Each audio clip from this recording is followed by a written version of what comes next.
Sí, sí.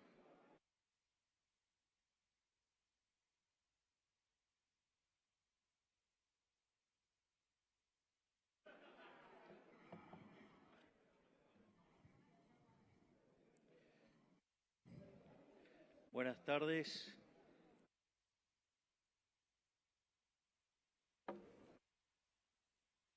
Si bien, digamos, vengo en carácter de presidente,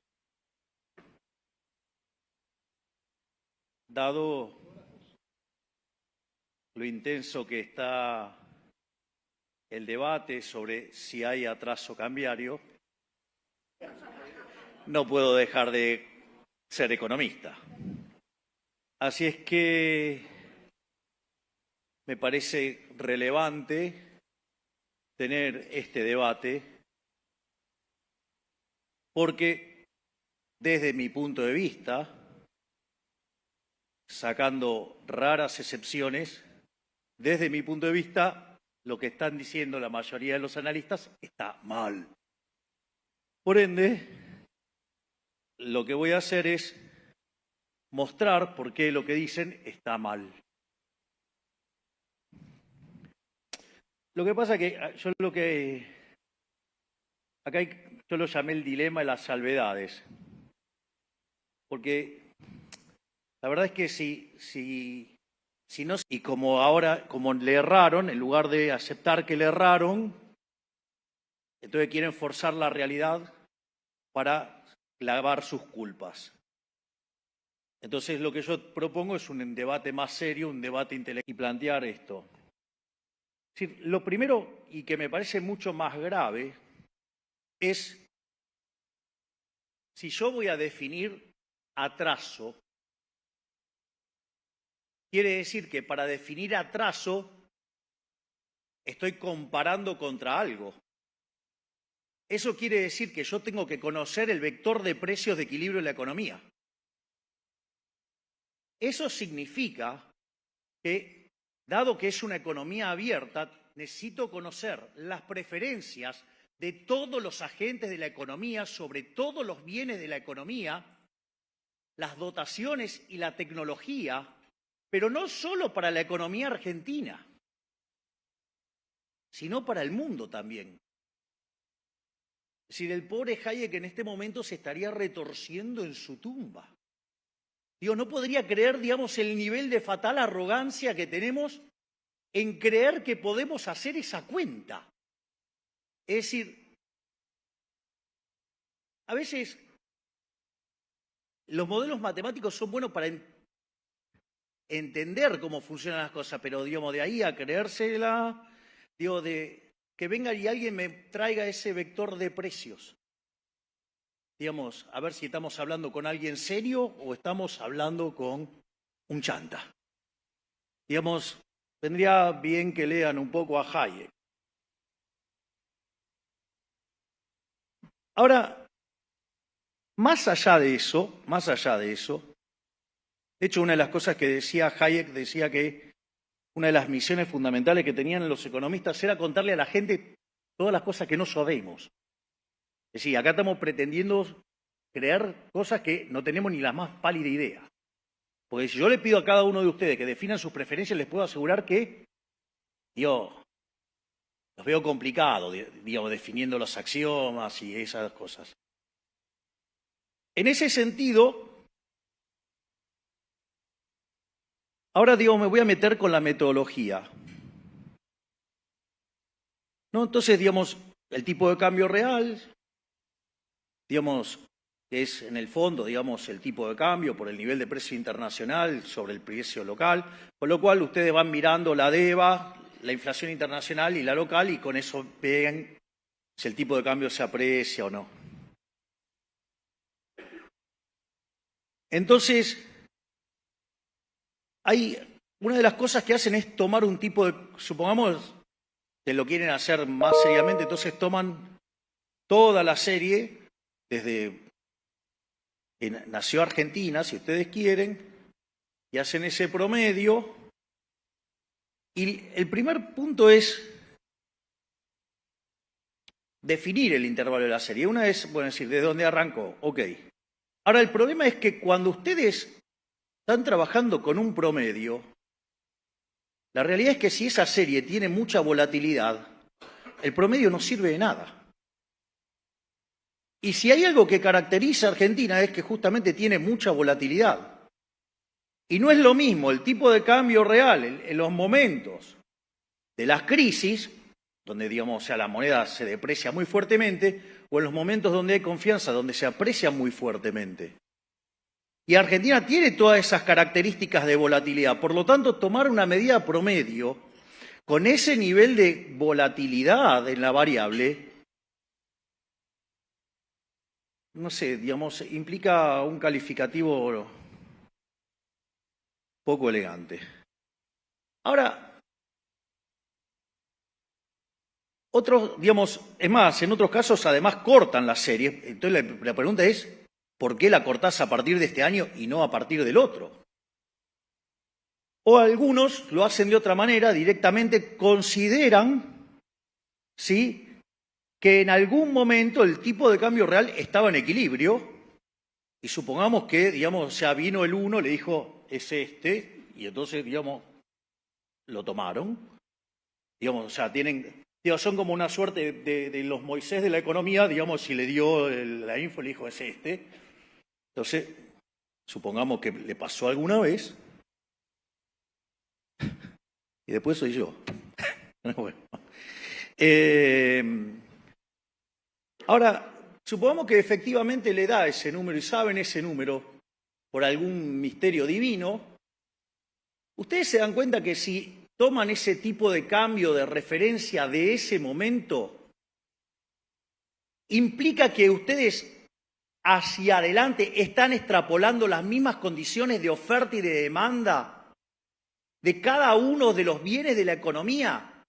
Y yo les hago una pregunta. Si yo les diera el mejor teléfono celular de hace 10 años, ¿qué harían hoy con ese celular? No lo usan ni siquiera para desecho. ¿Se imaginan los primeros que eran como unos ladrillos? ¿Se acuerdan? Digamos, esos ladrillos. O sea, se dan cuenta que esa extrapolación no tiene ningún sentido. Es decir, cambió la población, cambiaron las preferencias, cambiaron los bienes, cambió la tecnología, con lo cual es una extrapolación absolutamente idiota. Sí, con lo cual, y además ustedes, de vuelta, y si lo quisieran hacer bien, necesitarían saber las preferencias, la tecnología, las dotaciones de los argentinos y del mundo, pero no solo ahora en términos estáticos, sino que además lo deberían conocer intertemporalmente, es decir, de acá hasta el fin de la historia de la humanidad. ¿No les parece que es un poquito arrogante creer que pueden hacer esa cuenta y definir alegremente, hay atraso? Digo solo para considerar lo que dice ese numerito cuando miran el numerito. Ahora, ¿eso quiere decir que como economistas no podemos decir nada? No quiere que no podemos decir nada. Podrían haber formas o mecanismos indirectos para creer que hay algún problema o hay algún desequilibrio. Es decir, entonces, uno lo que tendría que hacer es, bueno, ¿qué entiende la profesión por este tipo de cuestiones y bajo qué circunstancias uno podría creer que se podría estar dando un desequilibrio que va a derivar en que nos peguemos un tortazo? Digo, para ponerlo de manera elegante. Entonces, yo lo que voy a hacer es repasar dos modelos estándar y ver, digamos, cuáles podrían ser esos indicadores que muestren que hay un problema en el mercado de cambios o que hay un desequilibrio, que hay una situación que podría conducir a un estallido. El modelo, digamos, más convencional, más estándar, uno podría trabajar, con lo que es el modelo Mandel-Fleming y lo podría corregir para ponerle una curva de oferta, digamos, para que no dé, digamos, ese modelo tan tonto de solo ajuste de cantidades. Entonces, yo les traje las distintas variantes. Entonces, por ejemplo, vamos a tomar el caso, no sé, de tipo de cambio fijo. Entonces yo tengo tipo de cambio fijo, en el Mandel-Fleming, si aplico política monetaria expansiva, digo, eso lo que va a hacer es, en rigor, si el modelo es de ajuste de cantidades, el desequilibrio en la tasa, lo que me va a hacer es que se me vayan los capitales, la contracara es que pierdo reservas. Por lo tanto, digamos, el desequilibrio, una de las cosas que uno debería estar apreciando, entonces, si tiene algún problema de desequilibrio macro, es estar perdiendo reservas internacionales. Si yo no me equivoco, el señor que está sentado ahí lleva comprado más de 16.000 millones.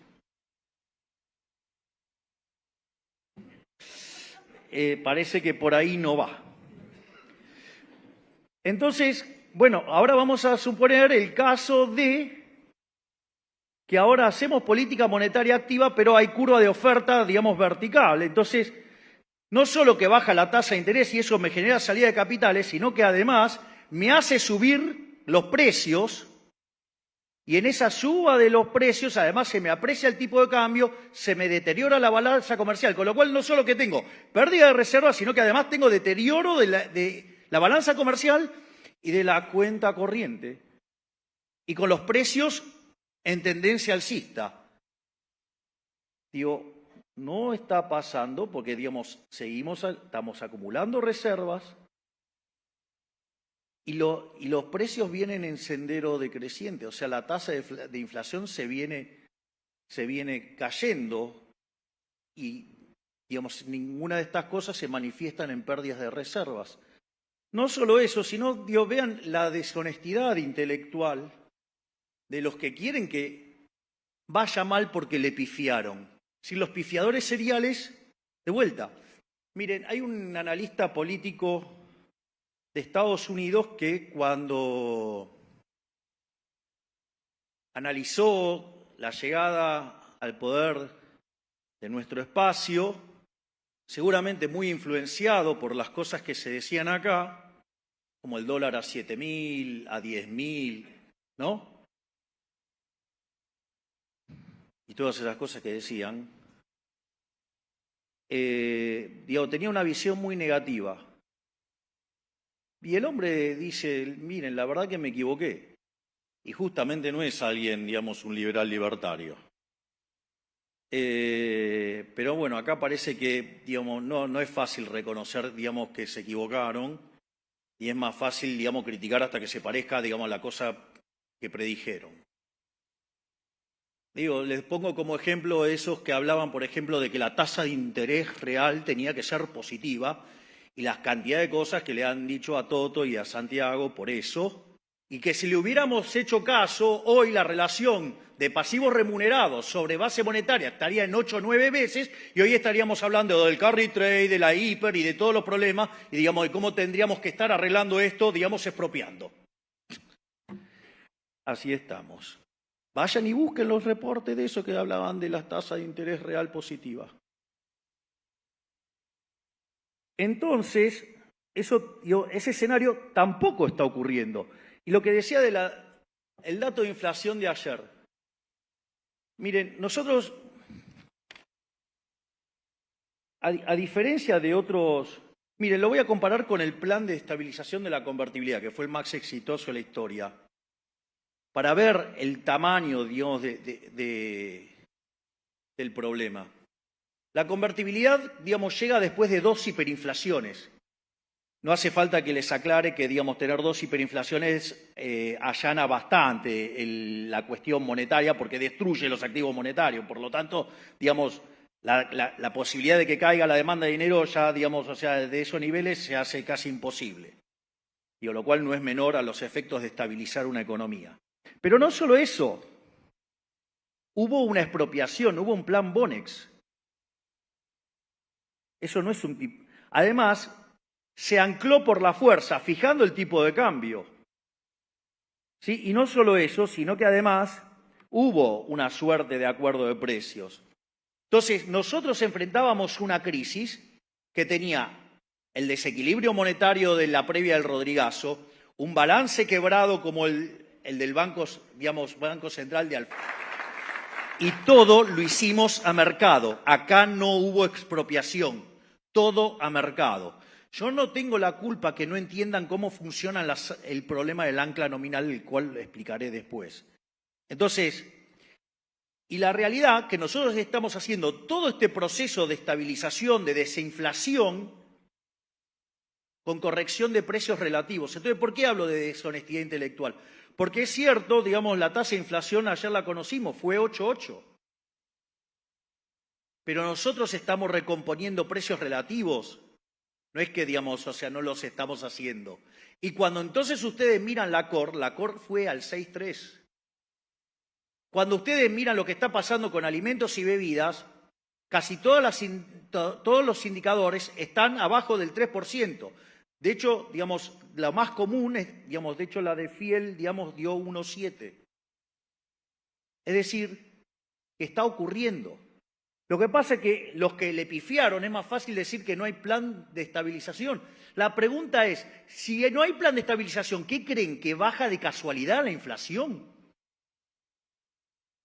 Digo, es verdaderamente insultante, digamos, para alguien que piense 2 minutos las cosas que están diciendo.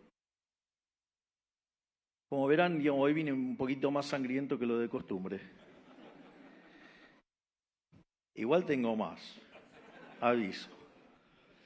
Después, otro mecanismo es, digamos, utilizar la política fiscal activa. Es decir, entonces, en ese contexto yo estaría generando déficit fiscal, estaría haciendo subir la tasa de interés y eso haría que entren capitales, ¿sí? Y eso me aumentaría las reservas. Pero la realidad, digamos que a nosotros la tasa de interés no la estamos subiendo. Nosotros, de hecho, la tasa efectiva cuando llegamos era de 250%. Hoy la tasa es del 40%. Por lo tanto, tampoco está funcionando de ese lado. Y si yo pongo el efecto de suba de precios que me causaría este movimiento fiscal, una de las cosas que yo tendría es que se me tendría que estar deteriorando fuertemente la balanza comercial, la cuenta corriente, y eso tendría que estar compensado, digamos, con lo que tiene que ver con la cuenta capital, y por lo tanto las reservas casi no se estarían moviendo, pero la contraparte de esto es que tendría un deterioro de las cuentas públicas y una suba del riesgo país.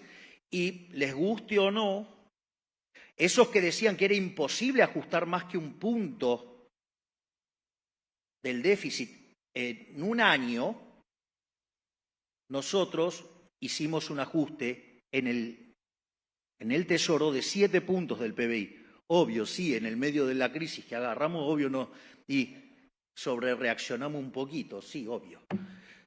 Pero, digamos, eso hizo que alcanzáramos el equilibrio fiscal en el primer mes de gestión. Con lo cual, imagínense, digamos, o sea, ahora podemos empezar a relajar y devolver. ¿Por qué? Porque ya, digamos, sobrereaccionamos el equilibrio fiscal. Pero habían dicho que hacer un ajuste de 1 punto era imposible. Y nosotros ajustamos 7. Y en el Banco Central, que nadie contestaba, digamos, sobre cómo se corregía, ya bajamos de los 10 puntos del déficit, bajamos 7. Y con la nueva baja de tasa vamos a 8 de reducción. Por lo tanto, como verán, estamos haciendo un ajuste de 15 puntos del PBI. ¿Imposible? Nada. Lo estamos haciendo nosotros.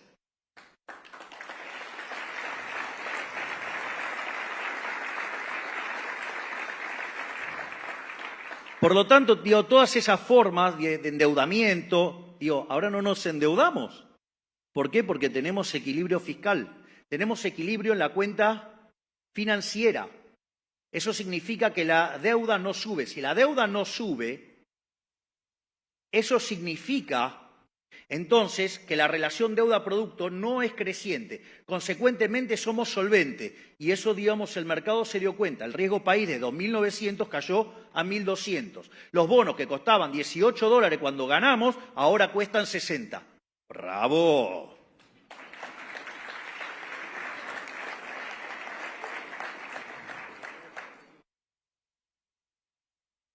Ni que hablar que, digamos, si ustedes tienen un esquema de tipo de cambio fijo y quisieran hacer política monetaria activa y se le empiezan a subir los precios y se deterioran las condiciones externas, una de las consecuencias es que pongan controles de capitales. Entonces tendrían que ver una brecha creciente.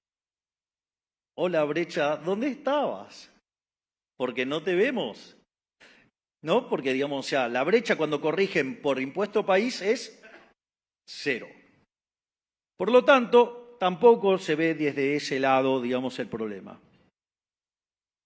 Obviamente que si ustedes, digamos, tuvieran tipo de cambio flexible, obviamente que eso, digamos, se corregiría, digamos, rápidamente sobre el tipo de cambio. Sí podrían poner un reparo en el caso de la política fiscal, porque básicamente ustedes estarían teniendo presión sobre los precios, se le deterioraría la balanza comercial y el día que se quedan sin financiamiento, ahí aparecería el problema. Pero de vuelta siempre está, digamos, pivoteando, digamos, lo que pasa con el riesgo país y si consiguen o no el financiamiento para hacerlo. Pero, digamos, ese podría ser un caso que, digamos, pero tampoco, no hay déficit fiscal, el riesgo país está cayendo y no estamos perdiendo reservas y estamos necesitando el financiamiento de nadie. Ahora, yo, digamos, entiendo, digamos, uno me podría decir, bueno, este modelo no es un modelo de lo más elegante. Entonces voy a usar otro modelo, un poquito más divertido. Lo más divertido que el modelo que es más divertido los va a dejar más en ridículo a los ridículos. Esa es la parte más divertida de esto. Porque es tan obvio lo que voy a contar que la verdad que la próxima vez que les venga un economista y le diga que hay atraso cambiario se le va a tener que caer la cara de vergüenza. O por lo menos, si no escucho esta charla, a ustedes se le van a matar de la risa en la cara y sabe que le está robando la plata. Una forma, digamos, de ver el problema de si el tipo de cambio está atrasado o no,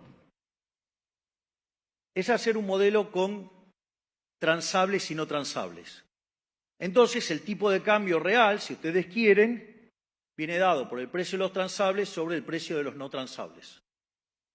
Entonces, por ejemplo, si ustedes hacen política fiscal activa y como consumen transables, lo que van a hacer es que el precio de los bienes no transables, entonces el precio de los no transables va a estar subiendo y ustedes ahí lo que van a estar generando es una apreciación cambiaria. ¿No? Ese vendría a ser el caso. La realidad es que entonces la apreciación cambiaria tendría como consecuencia el déficit fiscal. Nosotros acabamos de escribir un ajuste que va a estar en torno a 15 puntos del PBI. Por lo tanto, no hay más Estado en la economía, hay mucho menos. Por lo tanto, en principio el modelo diría, che, no es por acá. Pero ahora lo voy a hacer todavía más gracioso, más ridículo. Voy a llevar bien al ridículo para que se den una idea de las ridiculeces que dicen otra familia de economistas, porque no puedo llamar herederos de Adam Smith, seguro que no. Digamos. Ahora voy a hacer más fácil. Supongamos que por algún motivo, no sé, viene un torpedo y revienta la mitad del sector no transable de la economía. Shock de oferta negativo sobre la oferta de los no transables de la economía. La respuesta natural, ¿cuál sería? Que el precio de los no transables suban o no. Según los cuadrados estos fanáticos de la devaluación, les diría que esto se corrige con una devaluación. Esto es una estupidez del tamaño de una casa. Acabo de reventar la productividad del sector no transable. Si yo agarro y devalúo para corregir eso, lo que no va a pasar nunca es que tenga la asignación de recursos que me está marcando los precios. Los precios me están diciendo que los no transables están subiendo y tengo que mandar recursos a ese sector. Pero son tan fatalmente arrogantes que quieren tocar el tipo de cambio cuando no se dan cuenta que el problema no está en el tipo de cambio. El problema no está en el tipo de cambio, está en el que sufrí un shock de productividad. Se llama 20 años de populismo. Y si ustedes quieren tomarlo mejor, se llama 100 años de populismo.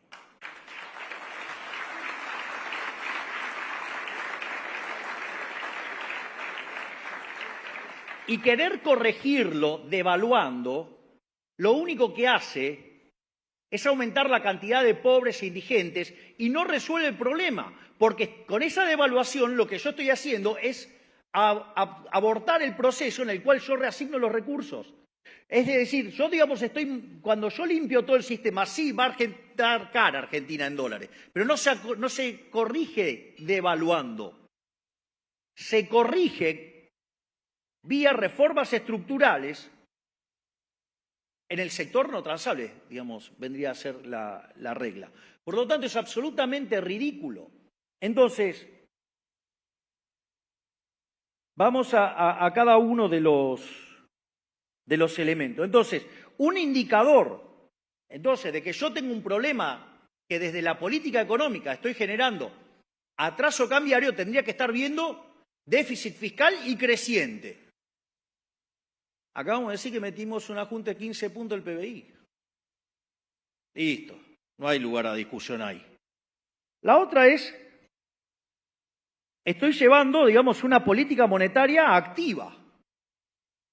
Entonces llevo una política monetaria activa, y estoy generando estos desequilibrios. La realidad es que la cantidad de dinero en términos reales se está desplomando. Si ustedes toman los indicadores, esto lo vamos a discutir un poquito más adelante, sobre cómo es la salida de todo esto. Por lo tanto, digamos, si yo veo cómo están cayendo los activos monetarios de la economía en términos reales, está claro que no estamos haciendo política monetaria expansiva. Y de hecho, estamos haciendo un laburo enorme para frenar todos los grifos de emisión.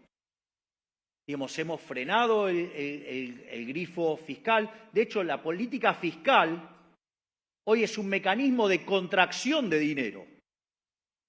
Parece una joda, pero esto es Argentina ahora bajo el gobierno de la Libertad Avanza. Pero no solo eso. La otra es, si yo hago política monetaria activa y tengo cepo, entonces tendría que tener brecha. Yo les recuerdo, digo, que cuando nosotros llegamos, o sea, la brecha era del 200%. Digo, había una relación 3-1. Es decir, y hay caraduras liberticidas que durante toda su vida vivieron hablando de que había que ponerle arena en las ruedas, ¿no? O sea, y ahora vienen a hablar de el cepo. Digo, o aquellos que uno le hace el planteo y dice, no, pero es cepo. Y son los mismos que decían que una brecha del 60% estaba bien y se podía convivir con eso. Y hay cada caradura dando vuelta que, yo digo, no se deben leer las cosas que escribieron antes. Pues hay, digamos, algo muy divertido que anda dando vuelta en Twitter, que es cuando les hacen accountability y empiezan a mandar los informes que escribieron en diciembre, enero. Es un plato. Y es lo mismo que hablan del tipo de cambio atrasado, son los que dijeron que estábamos locos porque lo llevamos a un equivalente de 800 y la corrección por puesto país y estaba cerca de 1000 y que dijeron que era un disparate hacer eso, son los mismos que decían que había que ponerlo en 600 y tenían una hipótesis de inflación más alta que la que tenemos en la vida real y ahora hablan de atraso cambiario.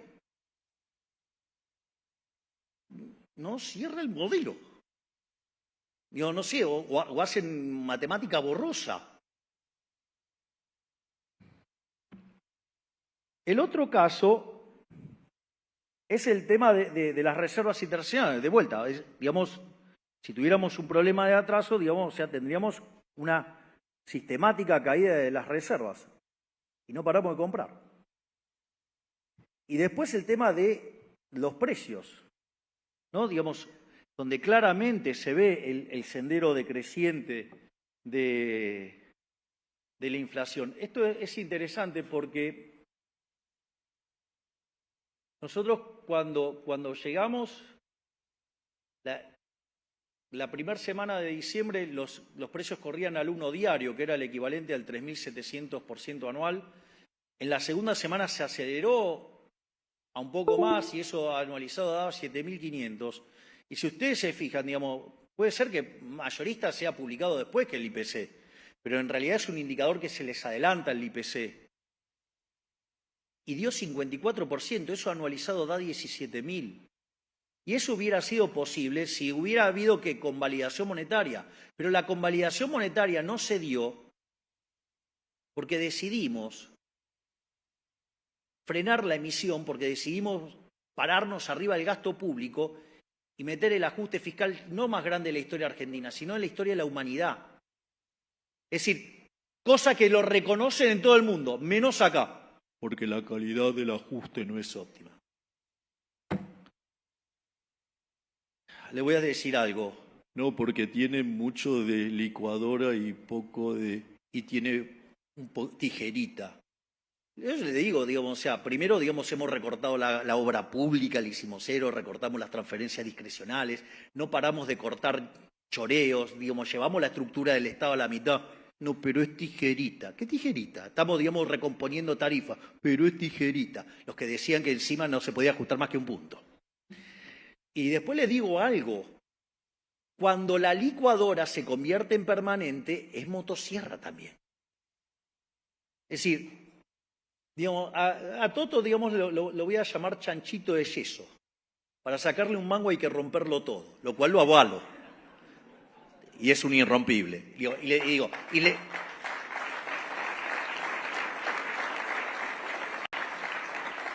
Y les voy a decir algo más. Si alguien lo quiere romper antes, me va a tener que romper a mí, porque yo no voy a entregar el resultado fiscal.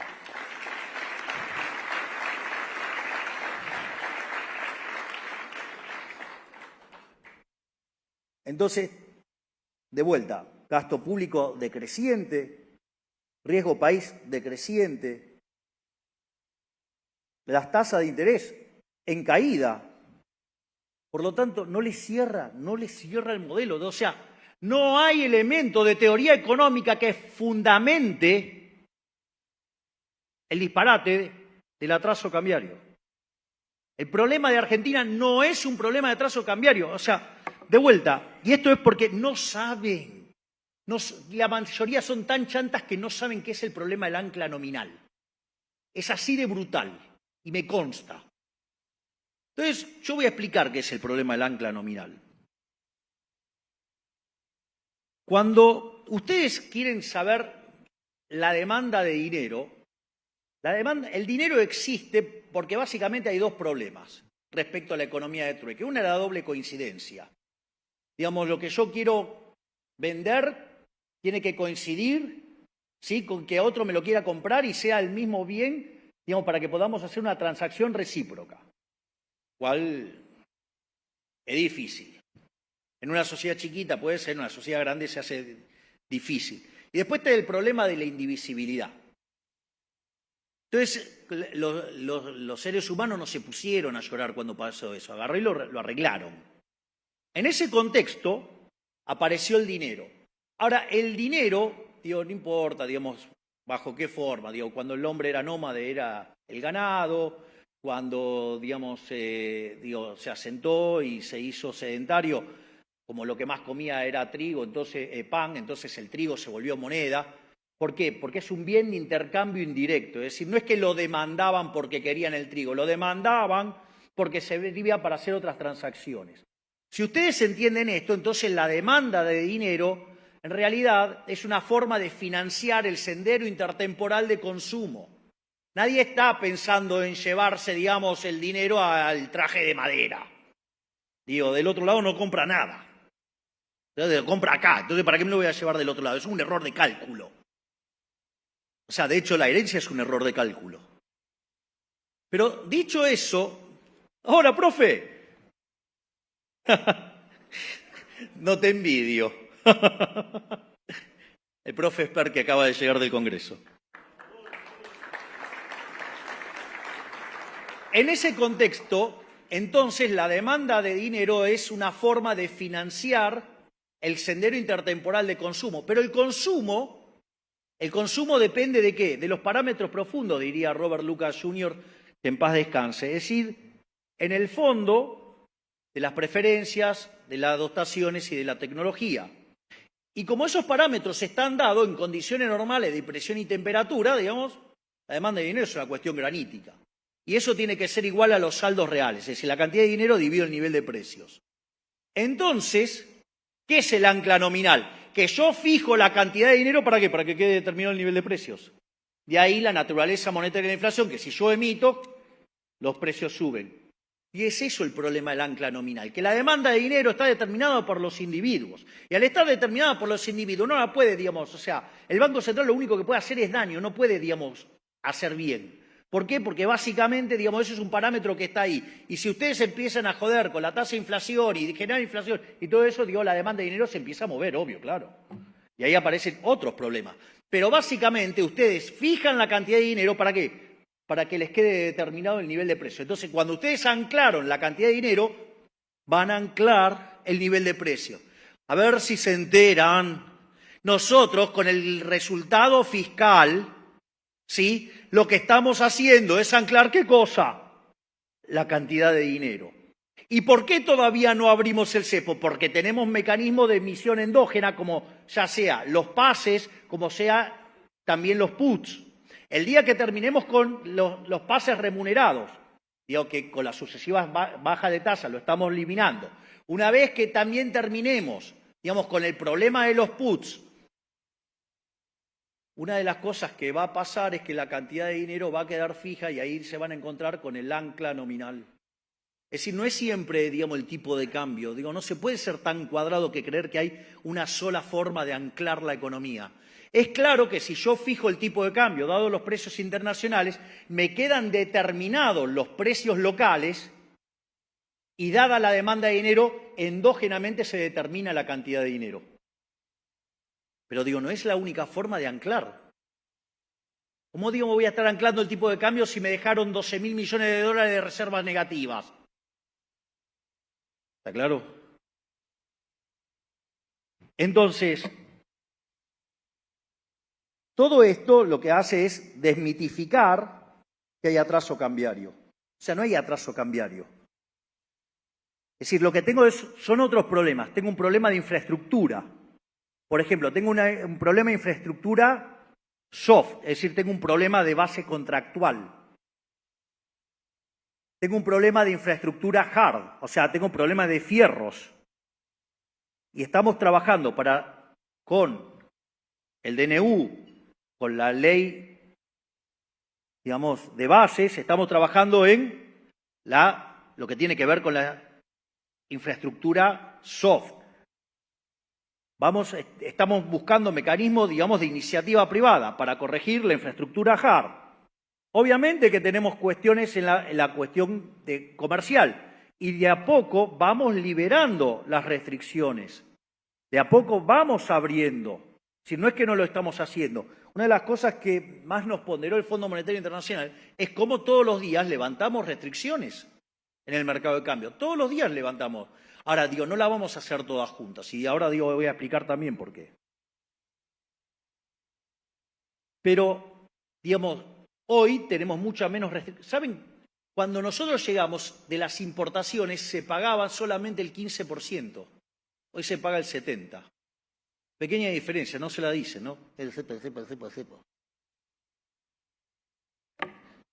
Pero, entonces, de vuelta, nosotros terminando con el problema de los pases, cosa que está encaminada. Arreglando el problema de los puts, algo que el Fondo Monetario Internacional le permitió un mecanismo de financiamiento indirecto al gobierno anterior y que hizo la vista gorda y miró para otro lado y nos dejaron el pufo a nosotros, que es un mecanismo, digamos, es un put americano. O sea, cuando se le da la gana a los bancos me lo pueden ejecutar. Con lo cual, digamos, se me transforma en emisión monetaria. Con lo cual necesito corregir eso también. Y no solo eso, digamos, tenemos el problema de la deuda de los dividendos, donde el otro día, digamos, ya logramos limpiar 1.700 millones de dólares más. Es decir, lo que estamos haciendo, si ustedes fueran un administrador financiero, lo que estamos haciendo es calzar el flujo de fondos de divisas. ¿Por qué? Porque me generaron un problema de stocks en el gobierno anterior, que si ese problema de stock yo libero instantáneo y se me transforma en flujo, me hace saltar transitoriamente el tipo de cambio. Pero si me hace saltar transitoriamente el tipo de cambio y se me cae la demanda de dinero, me puedo ir a una hiper. ¿Cuán cerca estamos de abrir? La verdad es que estamos muy cerca de abrir. ¿Por qué? Básicamente porque, por un lado, cuando miramos la base monetaria históricamente lo que va del siglo XXI tendría que estar en torno al 9% del PBI. La base pura es 2,5, con lo cual hay un montón para... Cuando tomamos los remunerados nos vamos a 8 o 5, o sea, con lo cual estamos en zona de poder abrir. Entonces, si nosotros resolvemos el problema de los pasivos remunerados, cosa que estamos haciendo bajando la tasa de interés, si nosotros resolvemos el problema de los puts, algo en lo que estamos trabajando activamente, el señor Diego se está pelando bastante con ese tema. Y por otra parte,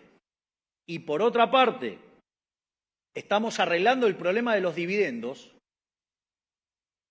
Si ustedes se fijan, estamos calzando los flujos de fondos de divisas y cuando terminamos de hacer eso, vamos a abrir el cepo. Es decir, está, digamos, en nuestros planes abrirlo lo más rápido posible. Pero ¿saben por qué tardamos? Porque lo hacemos a mercado, porque se determina por la voluntad de los individuos. O sea, no lo hacemos de prepo, no lo hacemos por la fuerza. Es decir, eso es una característica distintiva de este gobierno, que respeta a rajatabla los derechos de propiedad. Pero no solamente eso, no es el único problema que tenemos. También tenemos otro problema que es el tema de los impuestos. Entonces ustedes tienen impuestos nacionales, impuestos provinciales y impuestos municipales. Nosotros en el Pacto de Mayo lo que estamos proponiendo es que el sector público vaya a 25 puntos del PBI. Todo, el consolidado. Hot Sale en Arredo. Sábanas suaves y con cientos de diseños. Grandes descuentos te esperan en la web. Con lo cual, la intención es bajar los impuestos. Y nosotros tenemos la intención de bajar los impuestos. Y le voy a mostrar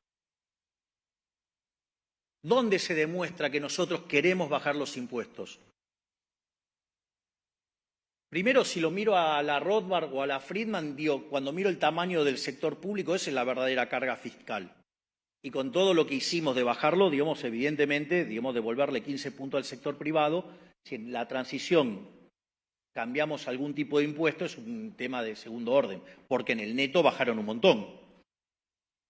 Pero dicho esto, vamos por los impuestos explícitos. Digamos, ¿cómo sería la dinámica? La dinámica sería primero eliminar el impuesto país, después las retenciones y después el impuesto a los débitos y créditos bancarios, por ejemplo.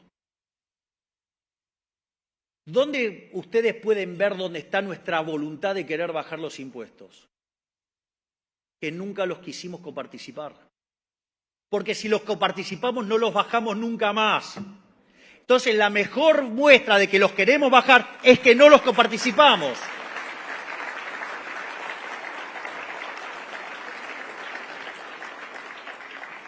Pero de vuelta, no somos nosotros solos. Nosotros tenemos la voluntad de bajar los impuestos.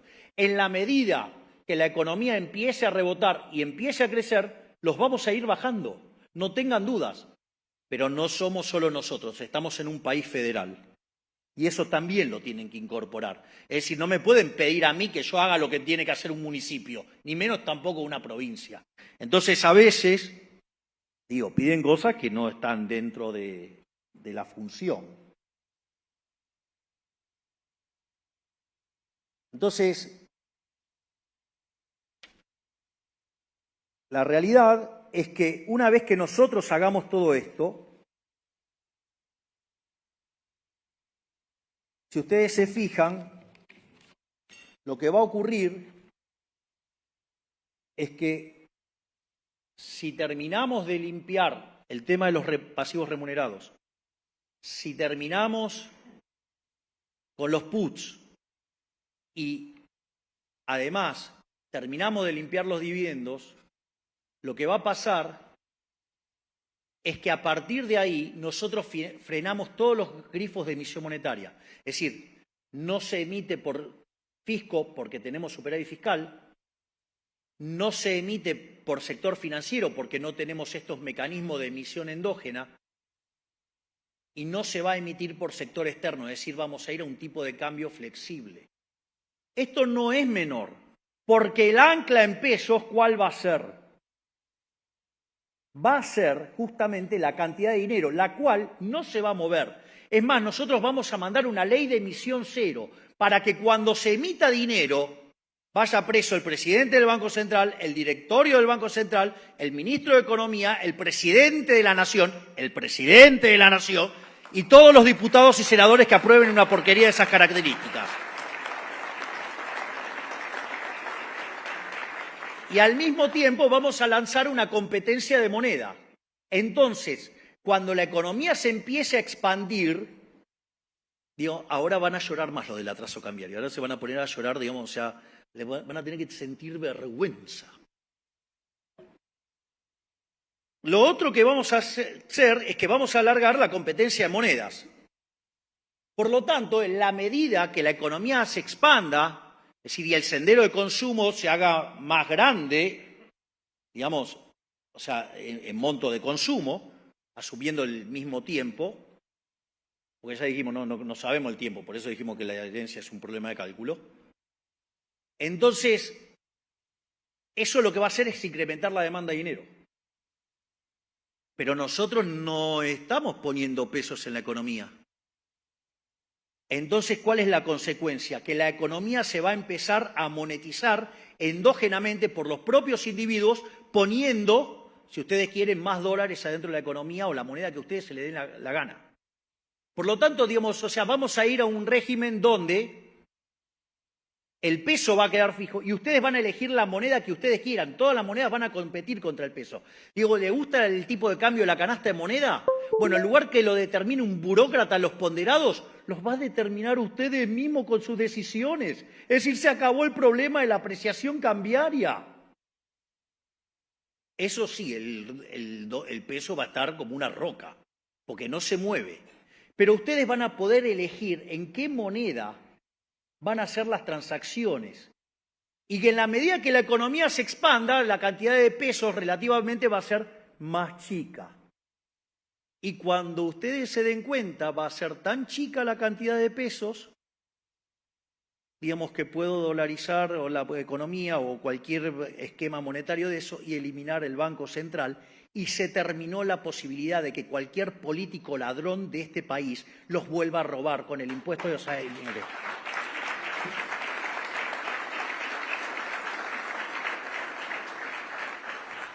Por lo tanto, no es que no hay un programa económico. Si son miopes, no es mi culpa. Si son ignorantes, no es mi culpa. Porque de vuelta, esos que dicen, no, tiene que tener una matriz productiva proyectada. Digo, no soy Leontiev, no soy comunista, soy liberal. Creo que los artífices del futuro son ustedes. Por lo tanto, no le pidan peras al olmo. No voy a ser un intervencionista, voy a ser un liberal libertario y creo que ustedes son los creadores de riqueza. Muchísimas gracias.